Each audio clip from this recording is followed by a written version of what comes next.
Well, we're going to start another one. It's been a while since I made a big wheels turning video. I've been busy making my Red Barn Boats videos on making boats, but as you know from the things, well, from posts years and years ago, not long after I joined the forum and had Rosie here, I was subject to and helped name TMF, T-Max Fever. And I had two back-to-back bouts with T-Max Fever, TMF, in October. Did I ride in November? No, I didn't ride in November. In October, and I was able to get it home once by waiting and putting around to get it to go again. But the second time it happened, it wouldn't recover, and I killed the battery, so I had to get towed home, which really ticked me off. So I've got my pump, and it's just a tiny little bastard. And let me get the paperwork here. It comes in this little box, and I got it from High Flow. Yeah. High Flow Fuel Systems down in California. And I talked to Sean down there. He's like the sales guy. And these are, they're guaranteed for life. And they're $70 shipped, free shipping. And it comes with some hoses and clamps and the filters, but we won't need that. We just need the little pump. It's a heavy little rascal. And it's made in Czechoslovakia, and it's guaranteed to work with E85. So if you live in some place where you've got that extra ethanol, thanks to the corn people, then it'll pump that. And so let me go ahead and get started. And first I want to say to Yamaha, and especially to Yamaha USA, who doesn't want to respond to this problem that they've known from beginning, because I was probably one of the first ones to call Yamaha USA customer service and ask them what the hell's wrong with these things. I like to have a big two-eyed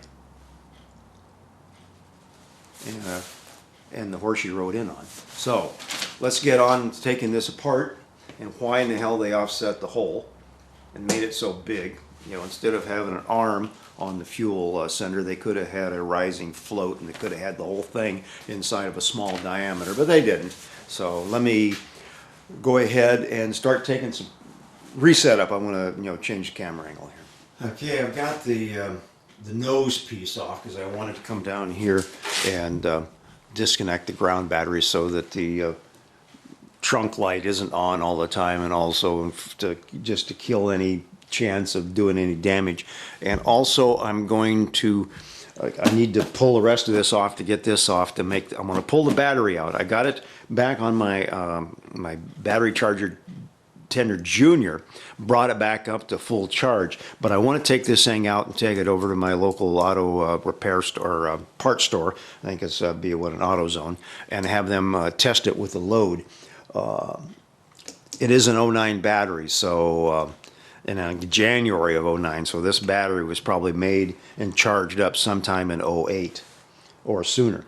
But we have this little gap down here, and I'm going to fit something in Rosie's cleavage. Pretty nifty little thing, but that'll be another topic altogether. So I'm going to go start taking off. I'm going to take off the banana panels on both sides, and I'm on the new 2014s and 2015s. You can't really call it a banana panel anymore because it looks more like a shark tail or a shark panel on both sides. So you get that, and then the one, I think they call it panel number 1 and 2, the one around the key switch, and the one down below, just to get more access. So this would be the ones you'd get into the injector ports to put on the carb tune. So let me go ahead and do that off camera, and then we'll come back into some more of the other stuff with the new setup, and I'm going to have to bring more lighting over too. So, well, in order to get off the seat, And this back part and the plate underneath here, I've got to take my shad rack off. So I thought I was going to have, well, I knew I was going to have to, but I spent so much time making this so pretty through here. So let me get on to that. I'll show you when I get underneath of it, because you won't necessarily have one of these on yours, but it's all the bolts that go in, because we got to drop the fender part in here to get some of the bolts inside.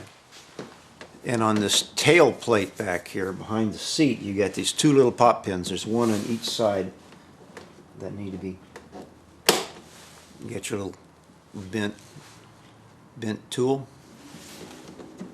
and then those need to get pulled out and not dropped into the frame. One on each side, same place. Well, now we've got a couple electrical things. The O2 sensor cable down here has to come loose from the plastic. It can just dangle loose because it doesn't look like it, it's away from the plastic here, but right down here it fits in. And then up here, the tail light plug assembly needs to come off. You got the little boot here to take off, and then the plug comes undone. It's got a little thing you push down on one side of the plug to get it to come apart. So that's in, and I only broke one thing on this. I should have watched the video of when I put it on to see how it came apart. So let me go ahead and see what else is next. I'm following the manual as to step-by-step pieces as to how this goes now. And I got out of sequence a little bit, taking off the top case rack. Next comes the grab rails on both sides, and then we have to take this part off. But these have to come off first because they go down through, and then there's also pins along the bottom here that has to drop the rear fender assembly down. So let me go ahead and take the rails off. That just takes a great big ass hex, and you got to dig out the little plastic caps on top here. And I skipped another part too. I should have taken the seat off. I was going to take it out in one piece, but it's just too bulky. So pull the seat off. I think that's about the first thing you want to do. And then work on all the rest of this tail assembly.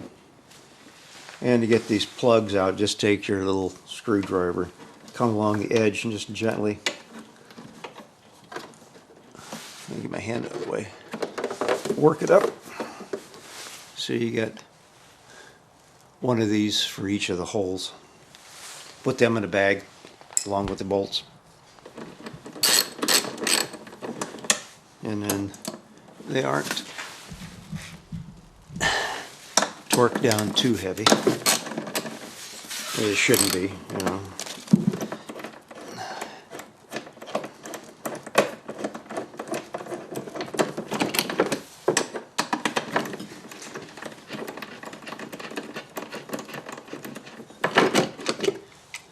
guys lift off. And these are also into the aluminum frame, so when you put them back on, stick a little bit of, well, I probably have enough anti-seize on them now, so that'd be good for putting them back on. But if you take them off the first time, put some back on so you can get them off again. Next two pieces will be this one here, and then this guy up on front. And there should be a series of screws around. I'll give them a count and see what we got.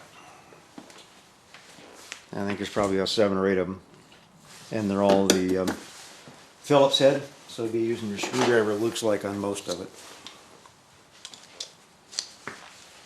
All right, there's a couple of them right here.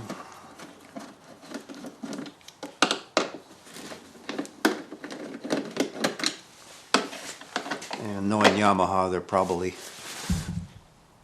all the same size.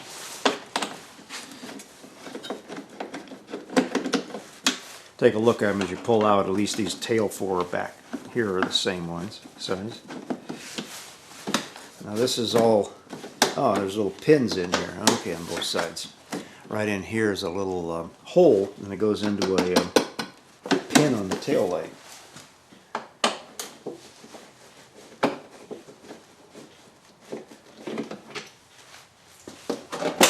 Okay,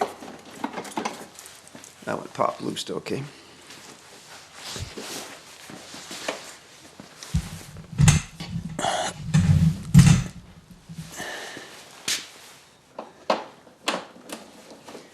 So far I've got 6 screws.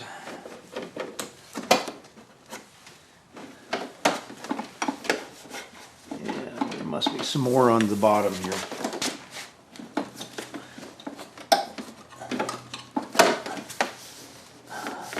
Unless there's some pop pins underneath here that pulls off this guy. So I think they just want you right now pulling these screws. So I'm going to put them in a bag and I'll take off the screws for here. Look like there's a couple along the sides. And I may have to take off these panels up here, these side panels. Ah. You could probably just pull them away. There's a couple bolts up in front. I'll show you those. There's one up in here on either side, and then the screw that holds this in goes through the same part. And then if you look under here, there's one under here too. And so far they've all been about the same size, which is probably like number 12 by about 3/4, which is whatever in metric. And then there's a no, maybe not. A couple up here on top.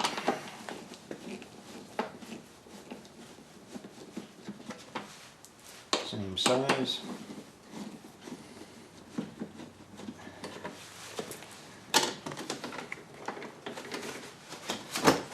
Also got one on the other side over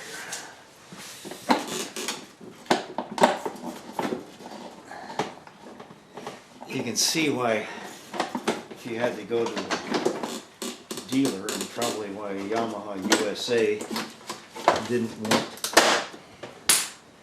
These panels here just pop out. There's some pop pins back in there, I think. Nope, I just broke them. Okay. Both of them? Yep. Son of a bitch.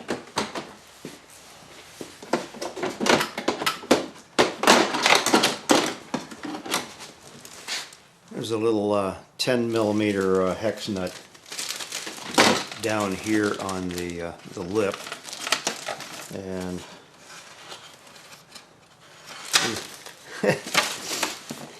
I broke these tabs off on each side, so I got to figure out how to get those back on, or if I even care anymore. Just makes them come off quicker.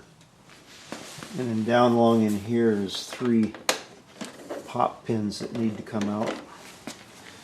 Attach the yellow panel to the fender panel here.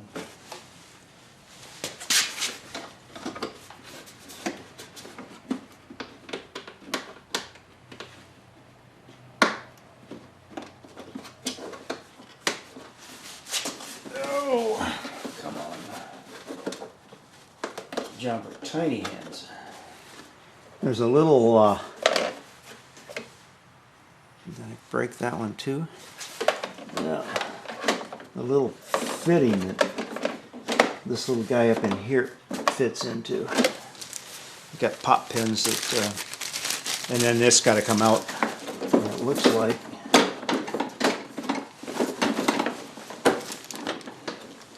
I had an extra wire tie when I was putting on the tail light here, but there's a plug down here that needs to come done.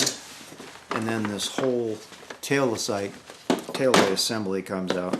So. Hallelujah.